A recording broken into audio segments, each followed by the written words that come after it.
আসসালামু আলাইকুম। অমুসলিম ভাইদের প্রতি রইল শ্রদ্ধা। আমেরিকার প্রশাসন টোপ দিচ্ছে, লোভ দেখাচ্ছে যে দেখো, সিরিয়ার উপরে হিজবুল্লাহ অনেক আক্রমণ করেছে, তোমাদের অনেক মানুষকে মেরে ফেলেছে। তোমরা এখন উত্তম সময়, তোমরা হিজবুল্লাহকে নিয়ন্ত্রণ করো। আর হিজবুল্লাহকে নিয়ন্ত্রণ করতে গিয়ে যে সমস্ত সহযোগিতা করা দরকার আমরা তোমাদেরকে করব।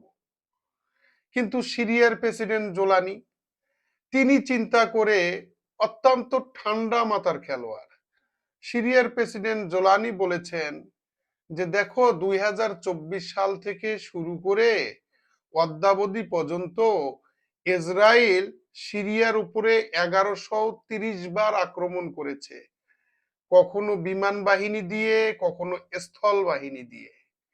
সিরিয়ার 20 কিলোমিটার এলাকা দখল করে রেখেছে, সিরিয়ার গোলান মালভূমি দখল করে রেখেছে। সিরিয়ার ইসরায়েলের আঘাতে সিরিয়ার 36 জন নাগরিক নিহত হয়েছে। শুধু তাই না, আমেরিকা প্রশাসনকে বলছে যে নিরীহ নিরপরাধ 198 জন নাগরিক, সিরিয়ার নাগরিককে ইসরায়েল বিনা বিচারে তাদের দেশে জেলে আটকায় রাখছে। এই যখন পরিস্থিতি, তখন আমাদের মূল শত্রু লেবানন না, লেবানন হচ্ছে আমাদের প্রতিবেশী। সিরিয়ার সাথে লেবাননের কিছু সমস্যা আছে, এই সমস্যাগুলিকে আমরা শান্তিপূর্ণ উপায়ে সমাধান করতে চাই। এবং আমেরিকা প্রশাসনকে বলেছে যে আমরা লেবাননে আক্রমণ করব না।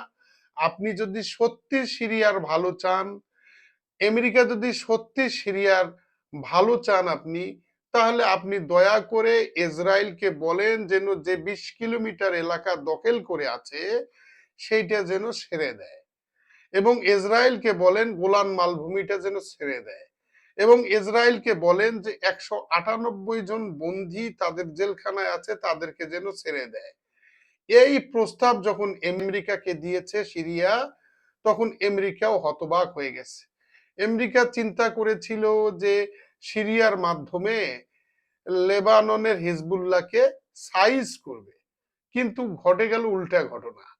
বন্ধুরা, আমাদের দেশে এবং এই উপমহাদেশের কিছু মানুষ মনে করেন যে সিরিয়ার প্রেসিডেন্ট জোলানি হচ্ছে আমেরিকার একজন গুপ্তচর, সে আমেরিকার কথায় উঠে এবং আমেরিকার কথায় বসে। আসলে সিরিয়ার জোলানি আমেরিকার গুপ্তচর না, সিরিয়ার জেলানি আল্লাহর পক্ষ থেকে একজন নিয়ামত, এবং সে তুরস্কের প্রেসিডেন্ট এরদোয়ানের ফলোয়ার। অর্থাৎ তুরস্কের প্রেসিডেন্ট এরদোয়ান এবং তুরস্কের পররাষ্ট্রমন্ত্রীর পরামর্শে তিনি একের পর এক যুদ্ধ বিধ্বস্ত সিরিয়াকে পুনর্গঠন করেছেন এবং সিরিয়ার অভ্যন্তরীণ বিশৃঙ্খলাগুলিকে নিয়ন্ত্রণ করেছেন এবং সিরিয়াকে নিরঙ্কুশভাবে একটা শান্তি স্থিতিশীল রাজ্যে পরিণত করেছেন। সেই জোলানি, যিনি তুরস্কের কথায় এবং তুরস্কের পরামর্শে, তুরস্কের ইন্টেলিজেন্সের পরামর্শে এবং সিরিয়ার নিজস্ব পরামর্শে চলেন, সেই সিরিয়াকে আমরা যারা আমেরিকার দালাল বললি, আজকের যে ঘটনা, আজকের ঘটনা অনুযায়ী দেখা গেল যে সিরিয়া আমেরিকার কথায় চলে না। আমাদের এই ধারণাটা ভুল, বরং সিরিয়া মুসলিম মিল্লাতের জন্য, মুসলিম উম্মার জন্য তুরস্ক, মিশর এর কাছাকাছি হওয়ার চেষ্টা করছে। এটাই হলো বাস্তবতা। আপনাদেরকে আজকে আর একটা খবর দেই। সেই খবরটা হচ্ছে যে মধ্যপ্রাচ্যের বিস্ফোরা, মধ্যপ্রাচ্যের কীট, মধ্যপ্রাচ্যের পিশাচ, ইসরায়েলের পাশাপাশি আর একজন মুসলমান নেতা আছে, সেটা হলো সংযুক্ত আরব আমিরাতের প্রেসিডেন্ট। তিনি ভারত থেকে ব্রাহ্মস ক্ষেপণাস্ত্র ক্রয় করার চুক্তি করেছেন এবং ভারতের সাথে সম্পর্ক বিল্ড আপ করছেন। সারা বিশ্ব যখন ইসরায়েল ভারতকে ঘেন্না করছে, ঠিক তখনই সংযুক্ত আরব আমিরাত সংযুক্ত আরব আমিরাত ভারতের প্রেমে হাবুডুবু খাচ্ছেন। এটাই হলো বাস্তবতা। সংযুক্ত আরব আমিরাত ইসরায়েলের প্রেমে হাবুডুবু খাচ্ছেন। এই সংযুক্ত আরব আমিরাতের ইসরায়েল এবং ভারতের প্রতি প্রেম আগামী দিনে মধ্যপ্রাচ্যে আর একটা বিশৃঙ্খলা দেখা দিবে। অতএব আমাদেরকে ভারত এবং সেই দখলদার রাজা নেতামিয়ার প্রতি এবং তার দখলদার রাজার যে সেনাবাহিনী এবং ভারতের সেনাবাহিনীর উপর আমাদেরকে নজর রাখতে হবে। সম্মানিত ভাই বোন বন্ধুরা, আপনাদেরকে আজকে একটা কথা বলি, সেটা হচ্ছে আল্লাহ রসুল সাল্লাহ সাল্লাম পরিষ্কার বলে বলে গেলেন যে যখন তিনি মক্কাকে জয় করলেন, মক্কাকে জয় করার পরে মক্কা থেকে তিনি সকল মূর্তিগুলোকে অপসারণ করে দিলেন এবং তিনি সেদিন ঘোষণা করলেন যে আজকে সত্য প্রতিষ্ঠা হলো, মিথ্যা বিতাড়িত হলো। মক্কা বিজয়ের পরে সকল মূর্তি তিনি ভেঙে ফেললেন। কিন্তু আপনারা শুনে আশ্চর্য হবেন, এই সংযুক্ত আরব আমিরাত পিচাস, এই সংযুক্ত আরব আমিরাত একজন পিচাস মানুষ, সে হলো ইহুদি লবির, জায়ানিস্ট লবির প্রধান। তিনি কি করলেন, তিনি তার দেশে প্রতিমা নির্মাণ করলেন এবং যে প্রতিমা, যে প্রতিমাকে আল্লাহ রাসূল মক্কা বিজয়ের পরে নষ্ট করে ফেললেন। মক্কা বিজয়ের পরে বললেন হক প্রতিষ্ঠা হয়েছে, মিথ্যা বিতাড়িত হয়েছে। অর্থাৎ প্রতিমার স্থান আর মধ্যপ্রাচ্যে হবে না, আরব ভূখণ্ডে হবে না। সেই প্রতিমা স্থাপন করলেন, সেই মন্দির নির্মাণ করলেন সংযুক্ত আরব আমিরাত। শুধু তাই কি, সংযুক্ত আরব আমিরাত এখন ব্রাহ্মস অস্ত্র কিনতেছেন ইন্ডিয়ার কাছ থেকে। আমাদের দুঃখের শেষ নাই। সম্মানিত উপস্থিতি, আজকে ইরান জেনেভার আলোচনায় ডোনাল্ড ট্রাম্পের একটা টুইটের কারণে ওয়াক আউট করেছিল। যে ডোনাল্ড ট্রাম্পের যে টুইটের কারণে ওয়াক আউট করার পরে কাতার এবং পাকিস্তানের মধ্যস্থতায় পুনরায় ইরান আলোচনায় ফিরে গেছে এবং ইরান পরিষ্কার বলেছে যে লেবাননে আক্রমণ বন্ধ না হলে তারা এই হরমুজ প্রণালী খুলে দেবে না। হরমুজ প্রণালী তখনই খুলবে যখন লেবাননে আক্রমণ বন্ধ হবে এবং লেবানন থেকে সৈন্য ইসরায়েলকে প্রত্যাহার করতে হবে। যখন ওয়াকআউট করলো ইরান আলোচনা থেকে, তখন ডোনাল্ড ট্রাম্প বেকায়দায় পড়ে গেলেন। তখন ডোনাল্ড ট্রাম্প নেতানিয়াহুকে টেলিফোনে বললেন যে তুমি কি সৈন্য লেবানন থেকে সরাবা নাকি সরাবা না? যদি লেবানন থেকে সরাও তাহলে এক পদক্ষেপ, আর যদি না সরাও তখন এক পদক্ষেপ। বেছাড়া সেই ইহুদি রাজা নেতামিয়া আংশিক সৈন্য প্রত্যাহার করেছেন।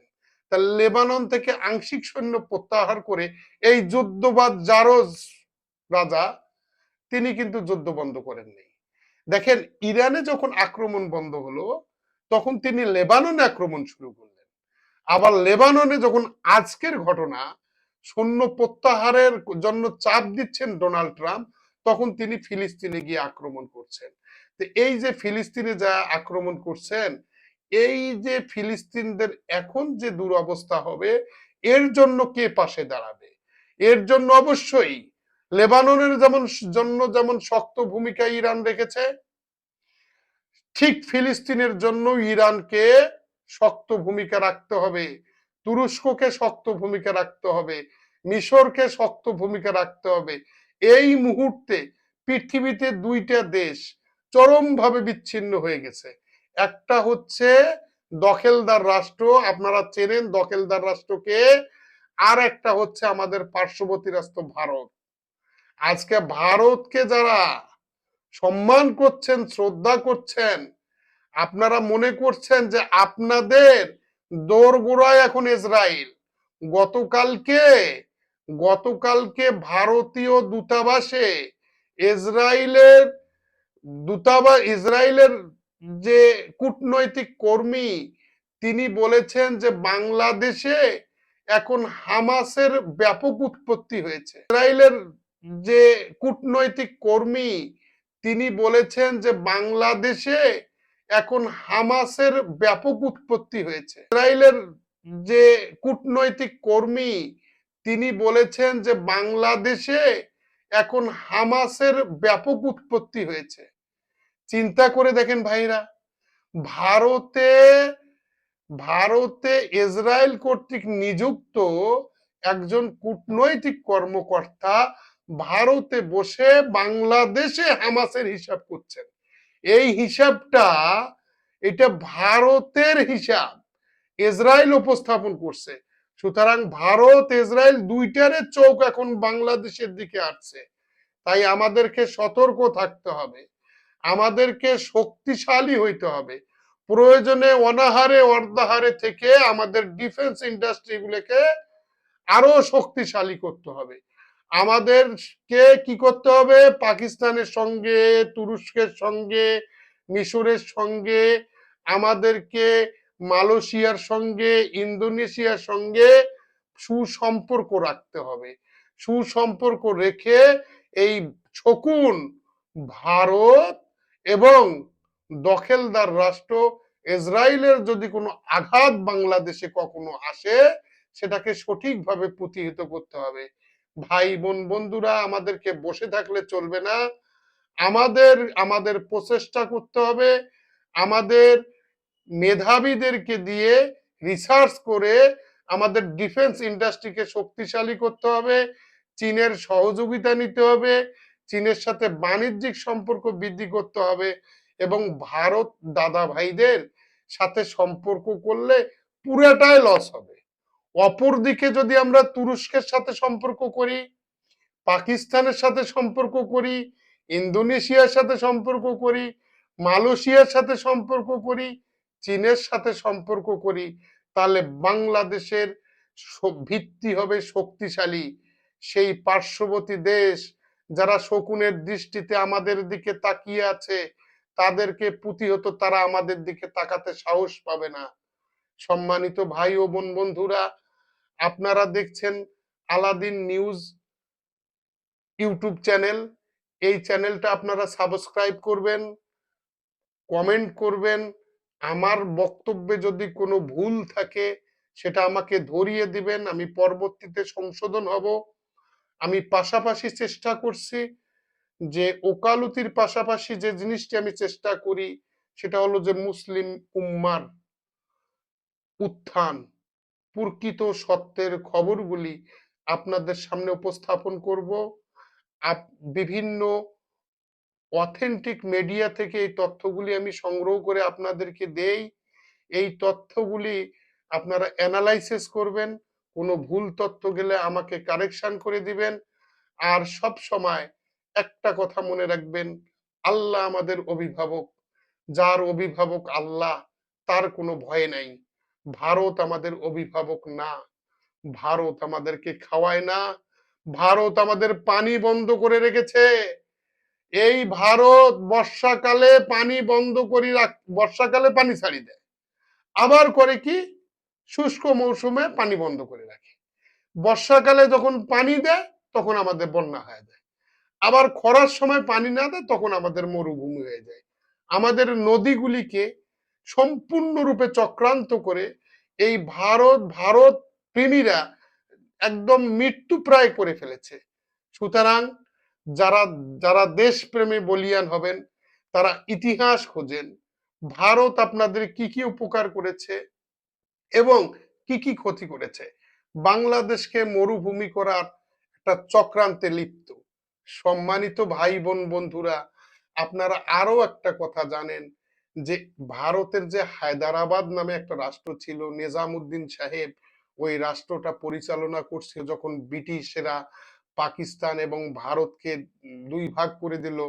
তখন নিজামুদ্দিন সাহেব বলেছিল যে না, আমরা পাকিস্তান এবং ভারত কোনো রাষ্ট্রের সঙ্গেই যুক্ত হব না। 1947 সালের পরে 1948 সালে যখন ইসরায়েল প্রতিষ্ঠা হয়, ইসরায়েল যখন প্রতিষ্ঠা হয় ঠিক সেই বছরে বেন গুরিয়নের পরামর্শে, ইসরায়েলের প্রথম প্রধানমন্ত্রী বেন গুরিয়নের পরামর্শে তখনকার সরকার নেহেরু সাহেব তিনি কি করলেন? হায়দ্রাবাদ দখল করে ফেললেন। কেন হায়দ্রাবাদ দখল করলেন? বললেন যে সেখানে হিন্দুদের উপরে নির্যাতন করা হচ্ছে। আচ্ছা ভাই বলেন তো, বাংলাদেশে কোন হিন্দুর উপর নির্যাতন করা হয়েছে? আজকে যে চৈতালি নামে যে ভারতীয় রয়ের এজেন্ট বাংলাদেশে বসবাস করে বাংলাদেশ সরকারের বিরুদ্ধে, বাংলাদেশের ভূখণ্ডের বিরুদ্ধে, বাংলাদেশের সংবিধানের বিরুদ্ধে, বাংলাদেশের অখণ্ডতা নিয়ে সে ষড়যন্ত্র শুরু করেছে। আজ পর্যন্ত কোনো বাঙালি প্রেমিককে দেখলাম না, কোনো সরকারকে দেখলাম না এই চৈতালির বিরুদ্ধে কোনো ব্যবস্থা নেয়। আমি এই ভিডিওর মাধ্যমে এই চৈতালির বিরুদ্ধে রাষ্ট্রদ্রোহের মামলা আমাদের বাংলাদেশের দণ্ডবিধি আইনের 121 এবং 121-এর ক ধারার বিধান অনুযায়ী সরকারকে দ্রুত পদক্ষেপ নেওয়ার চেষ্টা অনুরোধ করছি। এবং সরকার যদি এটার পদক্ষেপ না নেয়, তাহলে এই চৈতালির অনুসারীরা ধীরে ধীরে এক বিস্ফোরণের মতো অবস্থা করবে। তারা আজকে যেমন আলাদা প্রদেশের দাবি করে, এই ভবিষ্যতে এই ধারা অব্যাহত থাকলে আমাদের সার্বভৌমত্বের প্রতি বড় আঘাত হবে। এই সমস্ত ভবিষ্যতে এই ধারা অব্যাহত থাকলে আমাদের সার্বভৌমত্বের প্রতি বড় আঘাত হবে। এই সমস্ত